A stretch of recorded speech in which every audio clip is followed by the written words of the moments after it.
The New York Jets are going to have a whole new look in 2025 after hiring Aaron Glenn and then also informing that Aaron Rodgers will not be returning as their quarterback. My name's Tyler, here with my brother Ryan, and we will be breaking down our first ever mock free agency for the New York Jets in the 2025 offseason. Before we get into that, if you like the content that we put out and you want to help the Tracy Take channel grow, the easiest way is hitting that subscribe button, tackling that bell, and leaving a like and a comment. Let us know what you want to see the Jets do this offseason. And Ryan, let's pull up over the cap here. So let's quickly walk through all the free agents. And also, too, this is our first time ever doing this. So any tips or tricks to help us kind of with our presentations or anything would be greatly appreciated because for us, when we're looking at this team here, it's like we have everything in order from like snap percentages played. And I'm looking at Jamie Sherwood, who is our tackle leader, Tyler Conklin, DJ Reed, who is a very solid corner for them. Morgan Moses is a extreme veteran that I think that they would want to have in as a potential swing tackle, especially as Olu Fushanu keeps on getting more reps. Tony Adams as Mhm. well, Javon Kinlaw, Chuck Clark. A lot of veteran names here, but some serious decisions with the whole new regime coming in. Ryan, what are some of the key names you think that they're going to stand out and going to want to keep before we kind of go into the calculator side of everything? Yeah, I mean, a lot of the names that you just said, I do think like Tony Adams, Morgan Moses, that offensive line finally started to show some stability there, especially along the interior. Olu looked promising before he broke his Yep. foot, unfortunately. So, like, I do think keeping that offensive line group the same is going to be important. I am interested to see like Solomon. You see Solomon Thomas, Javon Kinlaw, a few other like. Obviously, I don't think Hassan Reddick is going to be back after the stunts that he pulled this season. Leaky Fotu, like Bruce Hector. Like there's a lot of rotational interior defensive linemen in this group or on this team that I'm very curious to see with Aaron Glenn coming in, wanting to instill his own defensive vision and his own defensive scheme and philosophy. Which of these guys make it and don't make it? And so I feel like it's going to be interesting to kind of see what they do internally. We were able to clear up some money kind of as we switch over into the actual cap calculator itself. Yeah. And I So will say too, before we get into all this, Jets are sitting now at about 23, 24 million according to over the cap. And so yeah, so I just wanted to say that before Ryan starts breaking down some of these moves. yeah. So we did. Obviously, Aaron Rodgers. It's been announced he's not coming back, so we released him and Devonte Adams with the post June 1st cut. It cleared up about 45.5 million dollars in cap space. And then we also released Alan Lazard. So a lot of the Green Bay guys that came over are no longer going to be with the Jets. All three of those moves together cleared up about 52 million in cap space. So I believe that put the Jets at about 74 or 75 million in total available cap money to spend this offseason. So obviously, like Aaron Rodgers had a great NFL career, not necessarily with the Jets, but I do think it is time to move on. I think the Jets organization obviously stating that, but just get younger, kind of reset, maybe go find a quarterback of your future Yeah. in maybe free agency in this draft, or start keep building up this roster. So in 2026, you can go get an Arch Manning or a Nico Iamaleava from Tennessee or whatever. So Yeah. Well, and there's a couple of the guys too that we just didn't include. Like CJ Mosley's as a potential one. Like maybe they do a mhm. post June 1st. Have to see how much money they can end up saying. We did also end up doing Greg Zerline, Yeah, I 38-year-old forgot about kicker that. who struggled a little bit, but I also think to the age, and I think they're going to want to address the kicker position anyways, and as those guys can kind of come in and out as they go. Tyrod Taylor maybe could be another guy that they end up cutting as well, depending on how much they say. But that also being said, though, too, they might want to hang on to him just to figure out the quarterback situation, which is something we'll address here. So a lot of different routes they can go. It's going to be interesting to see how they analyze the like the current roster they have, like under Robert Saleh era, and then like as they kind of transition to Aaron Glenn. And so, with Yeah. that being said, here let's move on to some of the internal people that we think they're going to keep. Starting off with Jamie Sherwood. This one's a pretty easy sign right here. We end up doing about $7 million-ish, depending on what his contract's going to be. Leading tackler as well. And I think one of the reasons too why you keep CJ Mosley and why then also you want to re-sign Jamie Sherwood is I think that is a great linebacker combination, and I think the Mhm. Jets can still have one of the When top healthy. defenses in the league. But that's going to be the thing when CJ Mosley is healthy. At least you still got Jamie and Sherwood back there as well to Yeah. help out. Another one too. I think this guy could potentially be moving on, but I can also see like after managing the money and everything, I think they do want to keep DJ Reed and also too as well Tony Adams as well. Try and keep that secondary together as much as possible. DJ Reed is a highly underrated cornerback as well. I think he gets overshadowed by Sauce Gardner, and I think he deserves the money that's coming his way. It's going to be about like $13 to $15 million. We ended up a million or so dollars just because the Jets were going to want to keep him. Don't want him to go to the Patriots, and we just did the Patriots video, and like they're going to have the money to go and get him as well. And we even kind of projected that, like how much could Patriots end up giving him. So that's good. That's just going to be fun when it comes to some of these like key Jets players that have some money. We did also end up keeping Morgan Moses as well.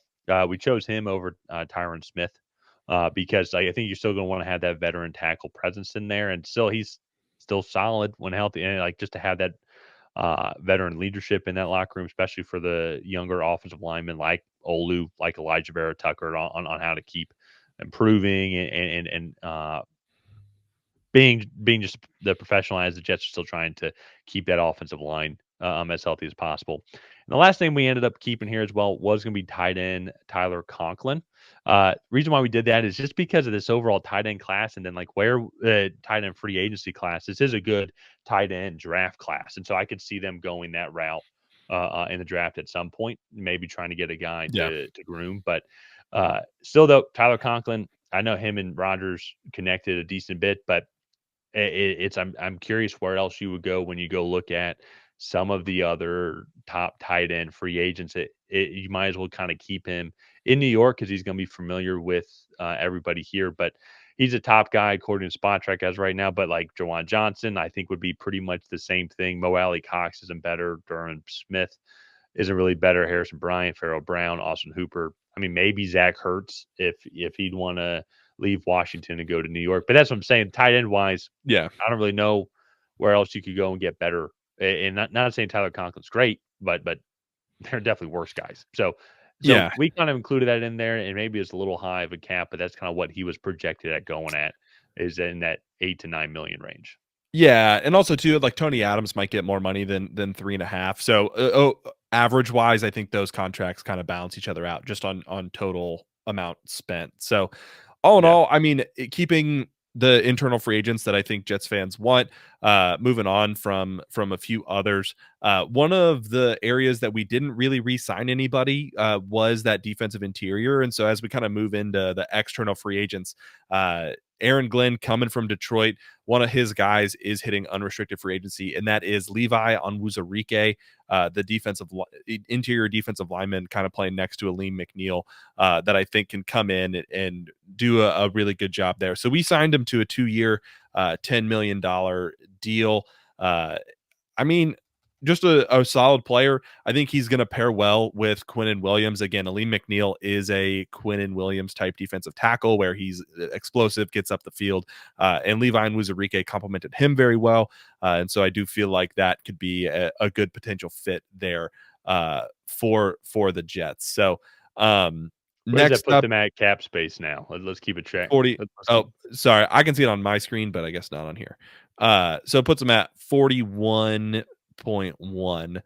Uh, next up, we're going to go with Marcus Davenport. I believe that's also another Yep. deep Detroit guy. Yes. Just to kind of come in and fill in on that edge, be in that rotation. Only a 1-year deal, though. I think 1 year, $4 million. Yeah. Not a super expensive contract, but he's kind of become a hitman where he's like an edge rusher for hire, kind of throughout the NFL last few years. So,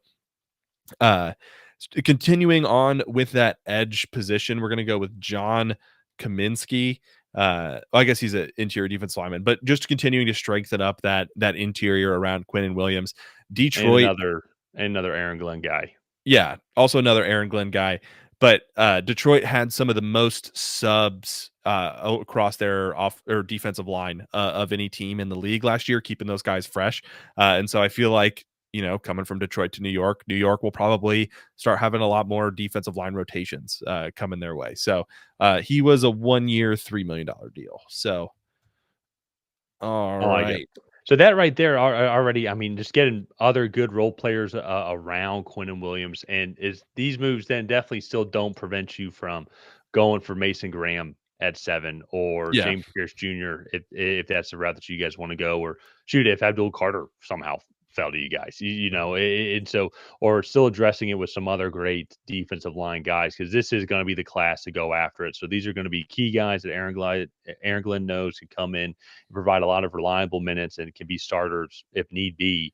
But once again, still keeps you flexible. I think, and really improving that defensive line as a whole. So from there, then to so now we're sitting at about 35 million left, and there's two more key positions that we feel that they are going to address. And both of them have to be the two guys that we mentioned first when it came to cuts. And it's going to be the quarterback position and the receiver position. So let's start off with quarterback here. And if you're going to move on from Aaron Rodgers, you got to go and find a placeholder. Maybe you go and draft somebody in this class.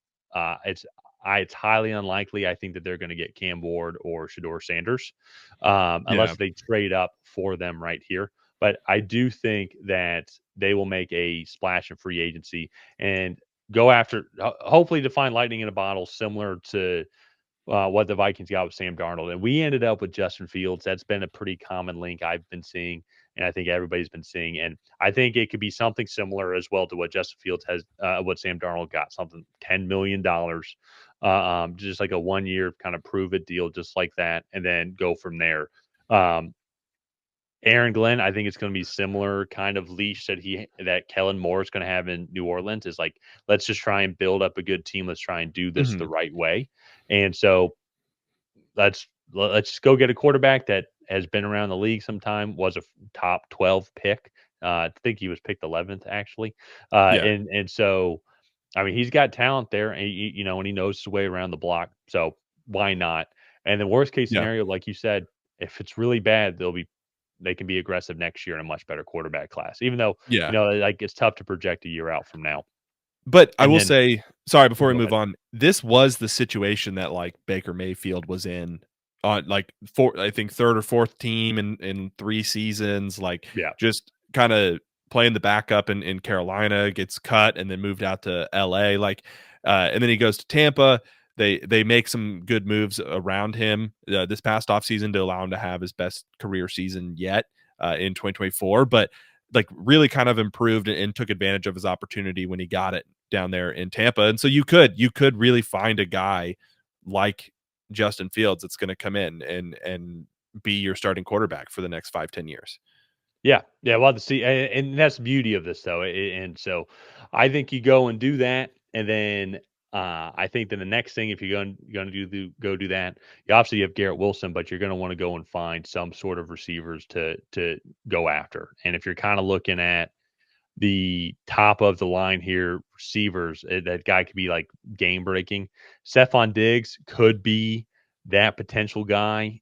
If we're getting close to what his cap, like what their kind of cap range we've been shooting for, we've been kind of trying to shoot for about 15 million in cap, so you can go into the draft and everything. So it's a little bit over, like just shy of 13 million in cap Yeah. space. Keenan Allen maybe could be another guy. And I think he would maybe even be a little bit less, maybe something closer to 11. And I think he would be a great guy for Mhm. them to for Justin Fields to lean on. Something similar to what it was like in Chicago for Caleb Williams to lean on Keenan Allen. So I think that would be that would be an interesting route. Uh, it's I think it could be interchangeable. Try and go and get that other veteran receiver at a pretty reasonable deal before going into the draft. But once again, though, too, a move like this, very similar to the defensive line moves, is it doesn't take away from going and getting Ted McMillan at 7 if that's the route Yeah. that they want to end up going.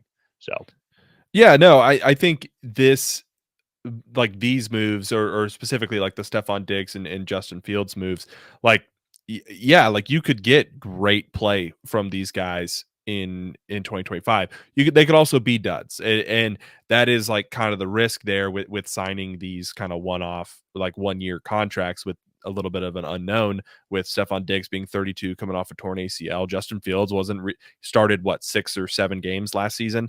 And so like, yeah, it is a bit of a risk, but the Jets are in the situation where like they can afford to take that risk, but they kind of also have to.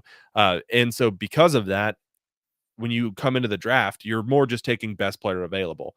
That you aren't worried about stepping on any free agents' toes or anything like that. And I'm not saying they're going to find their quarterback of the future in this draft class, because especially at 7, I think there's only 2 guys in this class that are really worth taking. So I think these are all good moves for the Jets. I'm curious to hear kind of what Jets fans think about it all, and what they want to see the Jets do. The one thing I am pretty certain about, though, is there's going to be a lot of questions about the Jets going into it, whether it's how well can Justin Fields perform. I do think Tyrod Taylor being on the roster would be a good mentor for Justin Fields. But like, just how does Aaron Glenn do in his first season as head coach? And so I'm really curious to kind of see how this season pans out for the Jets, because I think it'll tell a lot about their future. Yeah, well, but that's what's interesting though about the like teams that go through this transition like this is it's like people will go and get hype about the move, like, oh, like, shoot, we got Justin Fields, this is our year, like there's gonna be people like that. But when you really take a step back and look at it realistically, it's just like any other. I mean, this is they're probably going to go through a full rebuild. There might even be some other kind of major moves that we Yeah. could see them do, like if they want to trade up, like, but maybe they have to give up a player, like just been reading, maybe they trade Brees Hall. Like they did get Braylon Allen. It was a great 1-2 combo. Like, and then this is such a deep running back class. Do you move on from Brees Hall and maybe try and save up some more cap space in some form or fashion? Like, just hypothetically, like, I mean, like, it just absolutely just spitballing out there. But like, where's Brees Hall at here on my end? Apparently, he's all the way at the very, very bottom. That can't be true. Brees Hall, if you traded him pre-draft, I mean, that's 3 million, and you can only really trade him pre-June 1st because of his rookie contract status. So if they'd want to do that, but they'd also be doing that to try and get picks as well and trying to include him. So that's just where it'd be unique and interesting to see how the Jets handle this offseason, what happens come March 10th, which I think is that Monday where it's legal to tamper. Yeah.